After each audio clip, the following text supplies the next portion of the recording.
Hey all you gamers, if you're after some kind of different off the cuff builds, then stick around, because that's coming up next. Pew, pew, pew, pew, pew. Pew, pew, pew, pew. Whee. Welcome back everyone. What I'm going to be doing, first off the bat, is pretty much doing a series of themed builds. So they won't be the most tanky or most DPS based, but they will be really good for role playing. So for example, if you wanted a dark side build or a light side build, something such as that, then I'm going to be bringing a few of those to the table. I'm going to base the series on basically how many likes it gets. So if you like what I'm providing, then smash that like button and I'll know to keep continuing. If it gets 0, I'll know that everyone thinks it sucks and I'll find something else to do.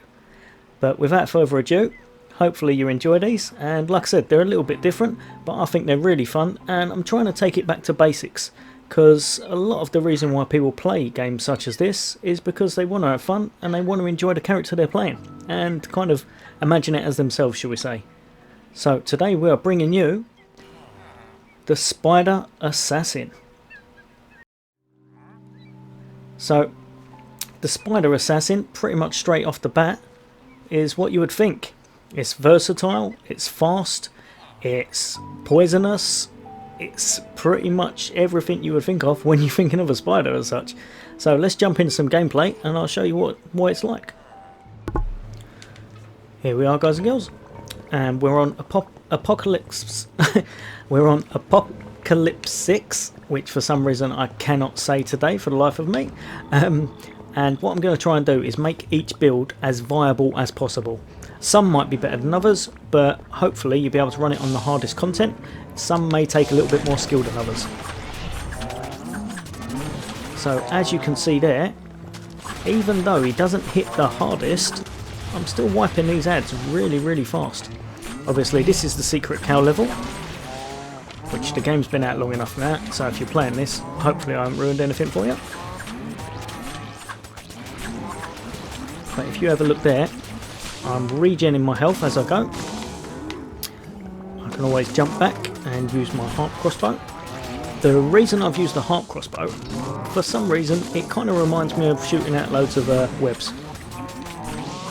So it's quite thematic. And obviously, if you have a little look there, spawning clads of poison.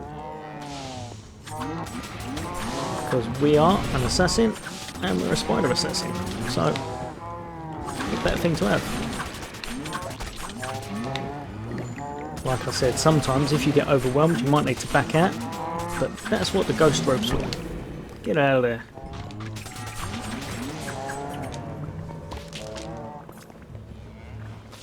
So let's try and group up quite a lot of ads, and as you can see they're all slowed down a little bit. And I'll be running you through the build after this, but this is just to show you a little bit of the gameplay. Hopefully you enjoy it. Right, so that's pretty much as we're going to get there. Let's get in amongst them all. If we need to get out, we run away to live another day.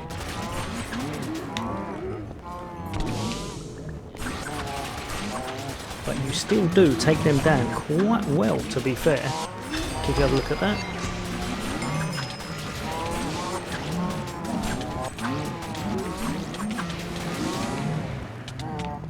Except for when my game decides to completely freeze.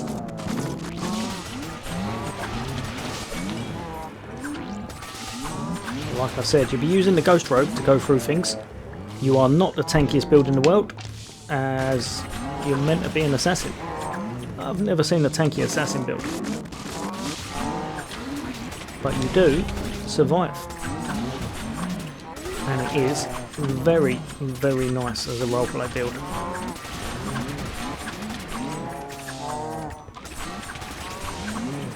So I'm not sure if I mentioned this earlier, but this, the reason for doing these builds is basically someone subscribed to me actually mentioned it in one of the comments, said can I put up some builds to do with themed roleplay as such, and I thought it was a really good idea.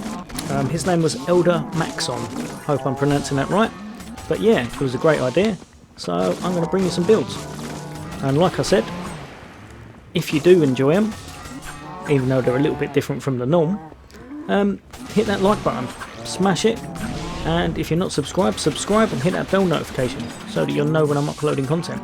And hopefully you enjoy it. I'm going to try and bring quite a few themed ones, so maybe a few light, a few dark, everything in between, but just a little bit of fun, because the game's been out quite a while now, so I figured it might be time to do something a little bit different.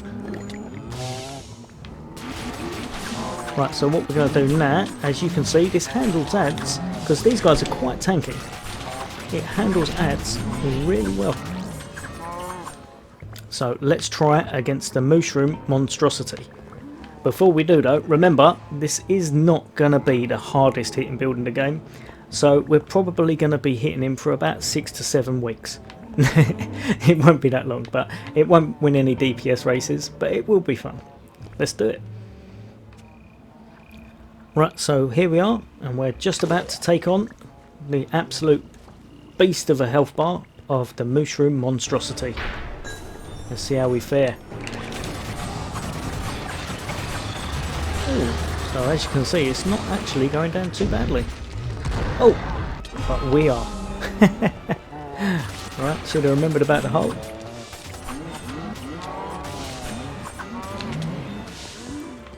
Let's just take these out quick and then make it round. Right, so we're back again.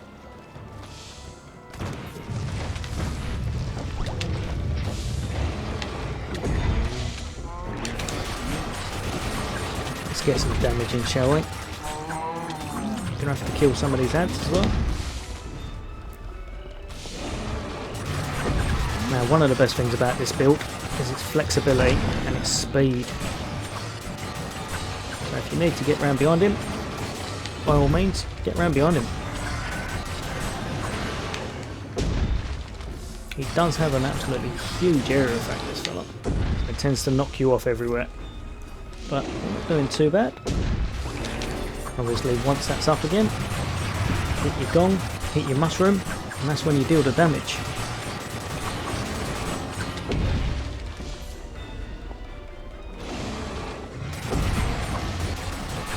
So this is quite a versatile little build.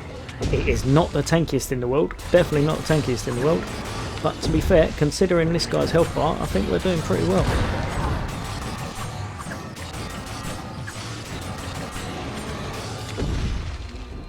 And we're staying alive as well, which is really good considering this guy hits really hard.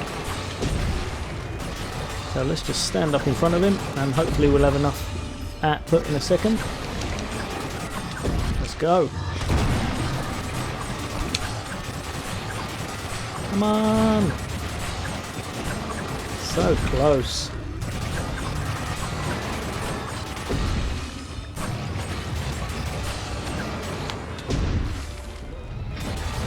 He's gone. What do we get? A green mace for our efforts. Terrible. Right. Let's go back to camp, and I'll show you what the build is. Here we are back at camp.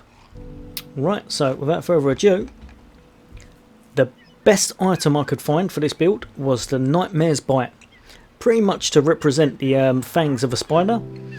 So if you have a little look there, the twin blades of Nightmare Bite drip with deadly venom, still potent after all these years. They're pretty, I know they don't seem it, but they're pretty fast with this build. And what I've put on them is Rampaging to get extra speed, Radiance because, to be honest, you're hitting so hard you need to have a little bit of regen. If you wanted it pure thematic, you would probably change that to Life Leech when you kill the mobs, but you're not as durable, so I stuck with Radiance. Weakening because, very similar to when a spider bites their prey, it kind of poisons them and then they're kind of a little bit naff after that, so I thought Weakening was really good.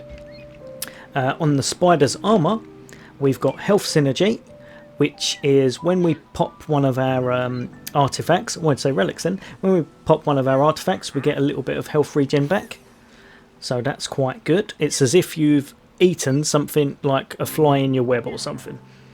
Gravity Pulse, pretty much as if something's stuck in your web and you've gone to get it. And chilling.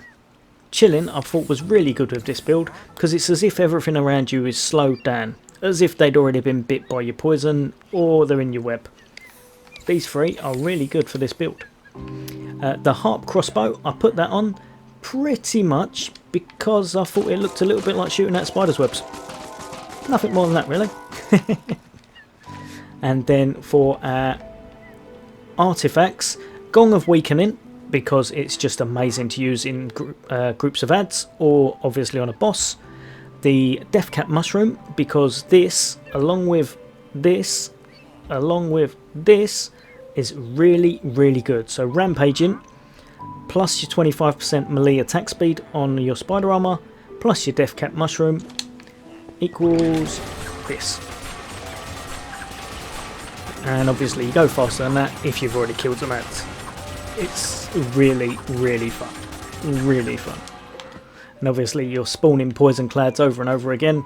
So it's a really good build actually. It is, like I said, it's Apocalypse 6 viable, even though you will die from time to time and you will need a lot of using your ghost robe to get out of situations that are too tricky. But for a themed thing, I think it works really well actually.